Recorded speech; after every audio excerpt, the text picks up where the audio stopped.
All right, and we are back and very, very freaking excited. I really just wanted to like as soon as last episode ended, so today we're continuing ReZero season 2.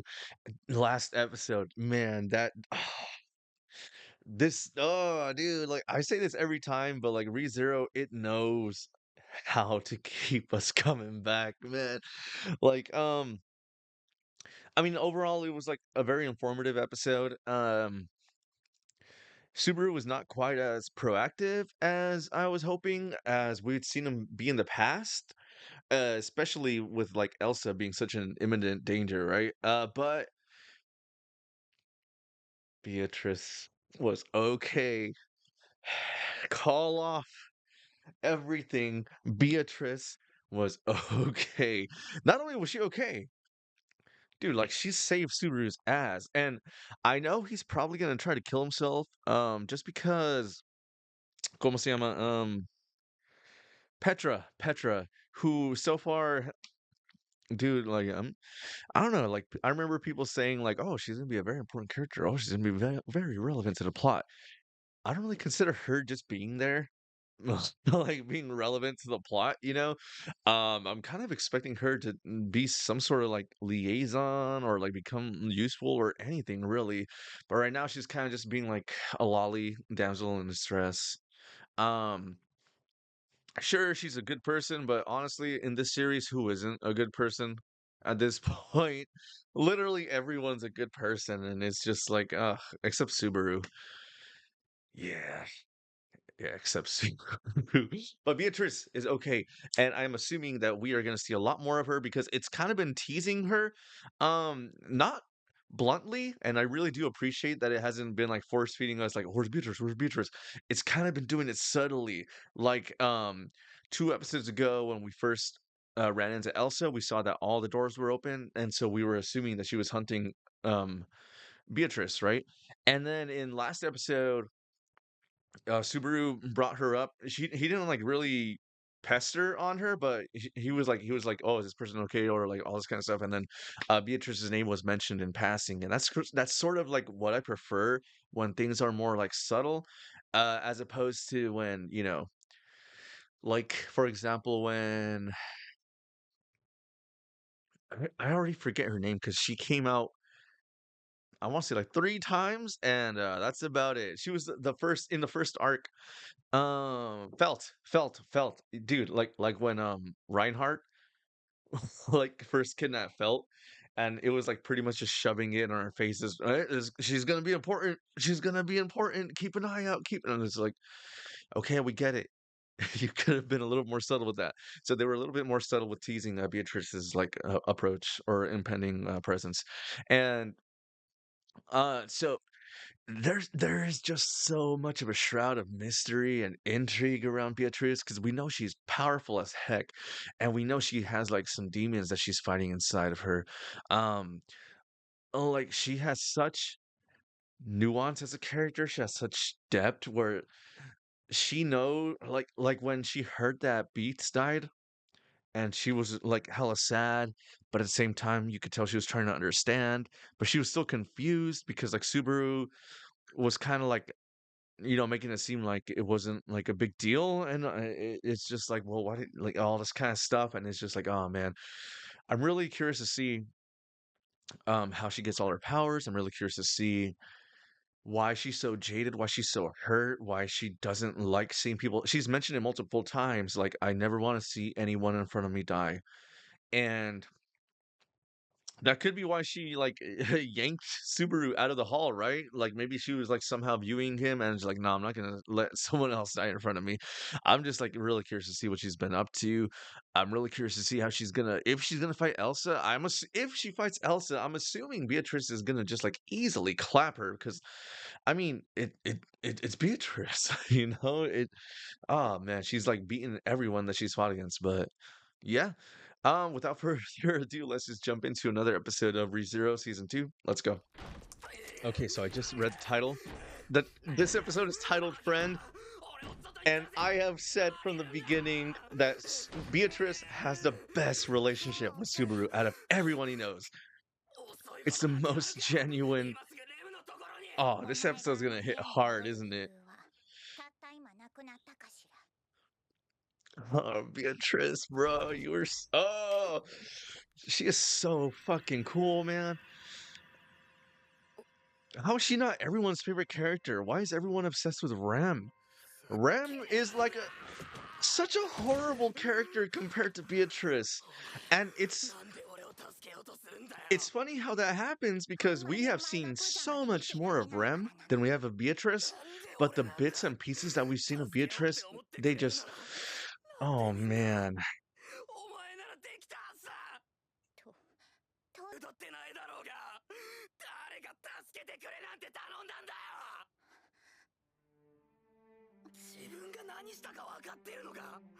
Damn.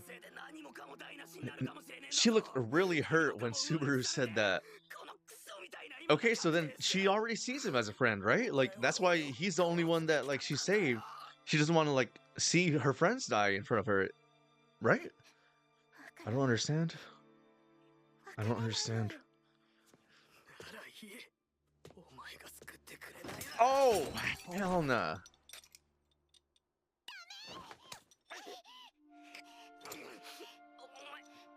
Oh no. Come on, Beatrice. Just let it out. Tell us, man.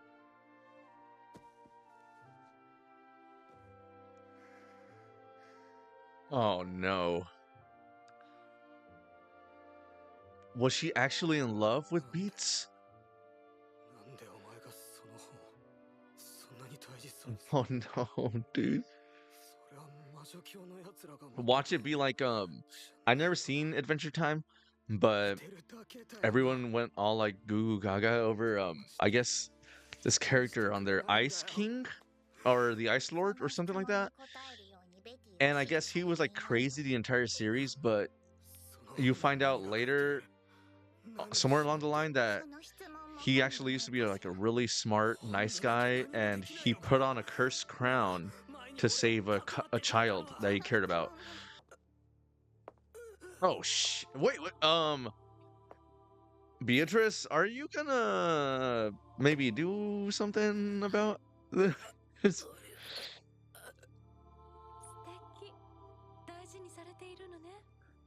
Oh my god.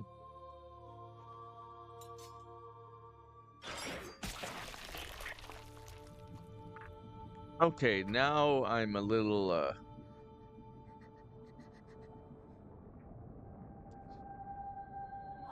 oh man, I gotta say that kind of made me lose some appreciation for Beatrice's character. It's like this entire time I thought she was like someone who held her convictions very strongly. Now she kind of it's it, it it's too early to tell, but I'm getting vibes that they're gonna do to Beatrice what they did to Rem, which is take a very good, strong female character and then just dumb them down and make them obsessed with Subaru. And I, oh, come on, don't do this, don't do this, don't do this, don't fucking do this. Oh man, is adopting his dad's actual personality, or if he's just sort of emulating what he wished his dad was like. We know that apparently he was compared to his dad like all the time, and I don't know if that's because other people actually told him that, or if that's just like expectations he placed on himself. Again, a kid had told us that like what we saw wasn't what actually happened. So I'm wondering if like every time someone was like, "Oh, you're just like your father," or like, "Or you're never gonna be your father," stuff like that. I wonder if like anyone actually ever told him that, or that's just kind of was like, I know that's what they were thinking. And it's just like, yeah. And aside from that, it is sort of funny to see that someone who was supposedly depressed, someone who everyone says, like, oh, he was genuinely depressed, he was genuinely suicidal, is actually like, it's. I'll talk about it more at the end of the video.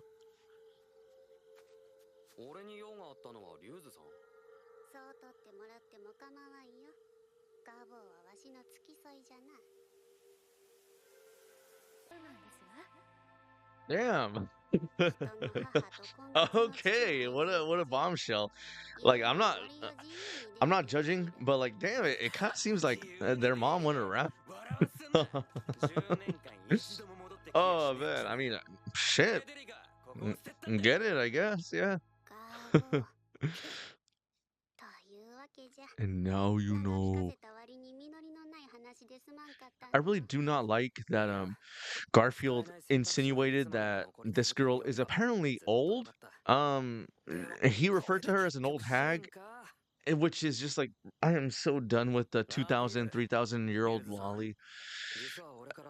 What, how is that still a thing? Like, I think the only series that actually pulled that off was Monogatari series with Shinobu, but like, dude, why? Why couldn't she just be like a very short 30-year-old LL or something?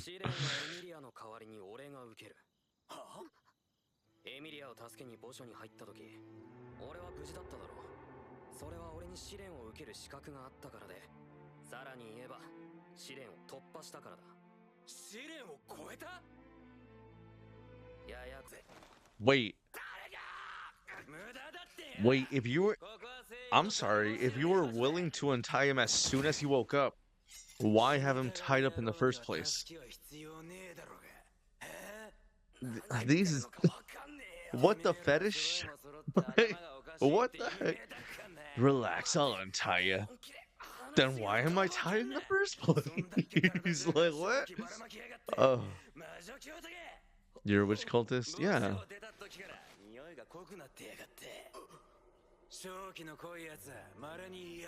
But I mean, I assume they have seen both Roswaal and Ram socialize with him regularly, and they have presumably the same ability, and presumably it's very well known that they have that same ability.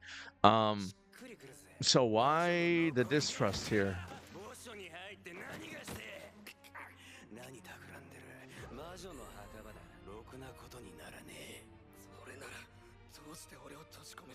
I wonder if Subaru can actually even see what's happening, or if like Bizarro Subaru is like hugging him from the back, very, very inappropriate. And if I were Subaru, I would be scared. Like I can't see what he's doing back there. Oh god. Oh my god. What the? What the? Oh my god. Oh, okay. Oh, dude. Okay. Thank God. That looks so inappropriate that entire time. Why would they frame it that way? Oh my god. Was that necessary? Did Bizarro Subaru actually just violate?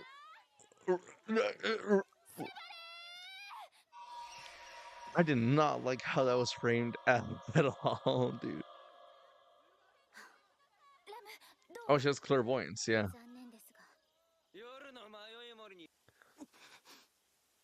Oh, is that like maybe a super expensive diamond in their world? Dude, why did they have to frame it that way? That was so fucking weird. Like I can't I'm curious to see if anyone else drew those lines. What the hell?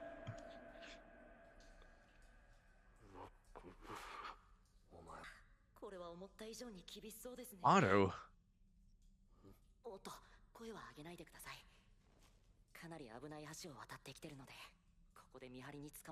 Oh shit.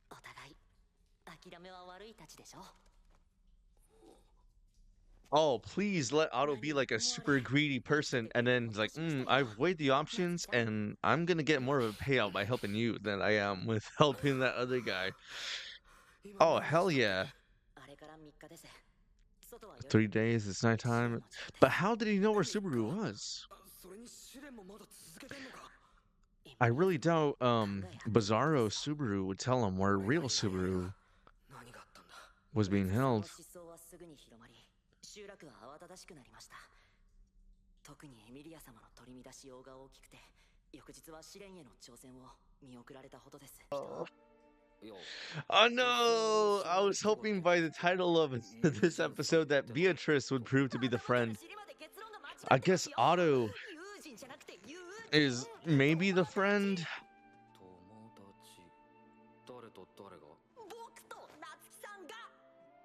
I don't trust Otto, dude. He's like way too suspicious. You saw how he acted when the white whale came. You saw that the white whale decided to go after him instead of you. Please don't tell me you're falling for this. He cannot be trusted. He can't be trusted, man. No. I call BS on this. Oh no.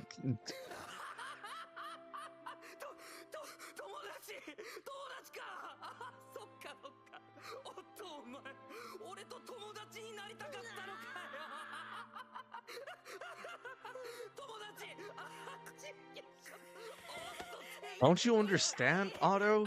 Subaru is a typical soy boy male who doesn't want to have male friends and only wants to have female friends in the hopes of dating them at some point. Don't you know that, Otto? I guess you don't know Subaru as well as you thought. Subaru's the kind of guy who will pretend to be friends with a guy only because he knows that guy has like a hot friend or something like that. And then natural progression happens afterwards. I don't fucking trust you at all, Subaru. We know how fucking manipulative you are, man.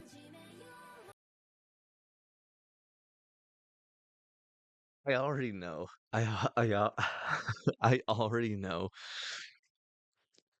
that I'm gonna get so much shit for this episode,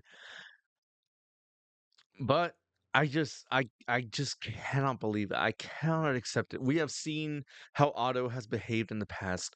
We have seen how Subaru has behaved in the past. If anything, it would actually make perfect sense for both of them to be lying to each other because that's kind of what we've seen. We've seen them be like extremely self-preserved, like I don't trust Otto when he says he's Subaru's friend. I've never trusted Otto. I think even from like the first episode that we saw him in, I started like just kind of just like um, you know, and the fact that he's so useless but still like is pretty forcibly there. Like he could be replaced by any chauffeur from the Royal Night, which I guess Amelia's not a Royal Knight, but like from Roswell's crew, right? Like he could be easily replaced, but the fact that he's there and what we've seen him do, when we saw his eyes light up to the gem and all that kind of stuff, like I know he's sort of guising it as like, oh, I was just telling him I would follow him to throw him off my scent. But at the same time, we've seen him like kick Subaru to his death, and it's just no. And with Subaru, he doesn't want any friends. He does not want any friends. Okay, maybe he wants female friends. Maybe he wants female friends to make himself feel better, to hopefully start some kind of relationship later, to use them to try to make Amelia jealous. Subaru is that kind of guy. He's that kind of guy. And it's just like, man, I am like I, the, eh, the more and more I watch of this series, the more I'm just like, it's so obvious. It's so obvious that's what Subaru is. But I don't know where like the disconnect is, where like most of the fan base thinks that Subaru is like a good person, or like they chalk it up to like, oh, he's just a teenager, bro. Give him a break. He's just a teenager, just a teenager. It's like, how many times are you going to use that? We've seen so many brilliant, brilliantly written teenage male characters. Like, like, look at that emo boy from Silent Voice. Look at Kama from The World God Only Knows. It's just you can't. At some point, you have to stop being like, "Oh, he's just a teenager." Uh, give him a break. Oh, he's just a teenager. No, dude. Um, he. Okay, I have to re. Okay, I'm not saying that what he did in this episode. He didn't do anything egregious or toxic or anything like that in this episode. He was just more so being an idiot, poorly planning and all that kind of stuff. So, it is what it is. Like, it's just like what he's doing relative to the people around him is sort of reinforcing the notions that I had before this episode. And it's just kind of like, it's just reaching a boiling point where I'm just like, how is anyone, are we all watching the same series? And I'm just like, uh, uh it's just kind of it's kind of funny actually, but yeah, I don't know. Very disappointed in what happened with Beatrice. Extremely disappointed, actually extremely concerned. Because this is kind of what happened with Rem very early on, where like she was like a really well written, interesting character, and then she I guess got like lobotomized and then she just became like a fucking harem member and it's just like I don't do that to Beatrice, man. Beatrice is like I I started this video off by saying like how well written she was, how much depth she potential, nuance, all this kind of stuff. But when I saw her like sort of like her knees buckled down to the floor and then she just held it like whimpering and she was like a damsel in distress and Elsa seemingly knew that Beatrice would never kill her, so I assume they have some sort of deal, but at the same time it's just like I thought Beatrice was a little more level-headed, uh, more headstrong. Just like I thought she was like a person of conviction, where like she had this thing that she believed in, or like she heavily defended every single thing that she cared about, which is how the series has presented her thus far.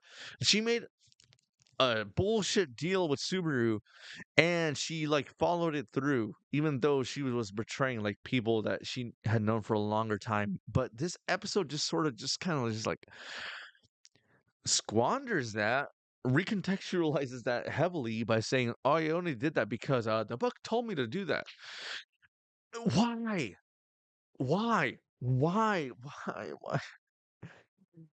Why would you have a well-written character? And I don't know what happens after this. I hope she doesn't become a harem character after this. But why would you have a well-written character full of potential and then immediately cut both legs off and be like, actually, I was never well written to begin with. I'm actually a damsel in distress.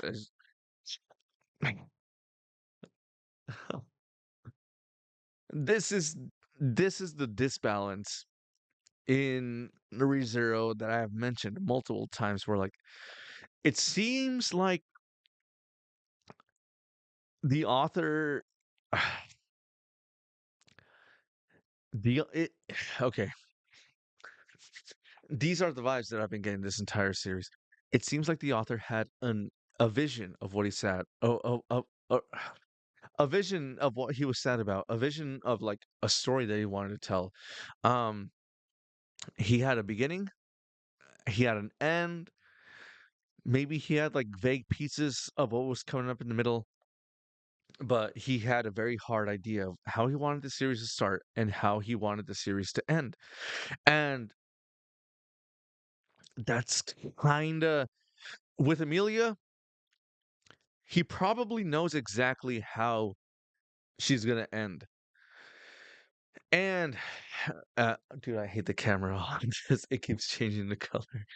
He has an idea of how Amelia wants to, is going to end, and he's been filling his head with like bits and pieces throughout, like, the mundane throughout the middle. And so because of that, he this is like a very like novice mistake where like you think that we know what you know. And so he knows how Amelia's gonna end. He knows like the sprinkles in between that he's gonna put on, and he knows how it's gonna amount or culminate, but we don't fucking know that. So and so like we're just getting like a blank, pretty much just like a standard chess piece from the beginning of the series with Amelia, and then it's just gonna drag on, and it's not gonna translate well. It will not translate well because he's seeing it the way he's seeing it. He's seeing it because he knows Emilia's thoughts because he made Emilia. The author made Emilia. So he knows the vision that he has of Emilia.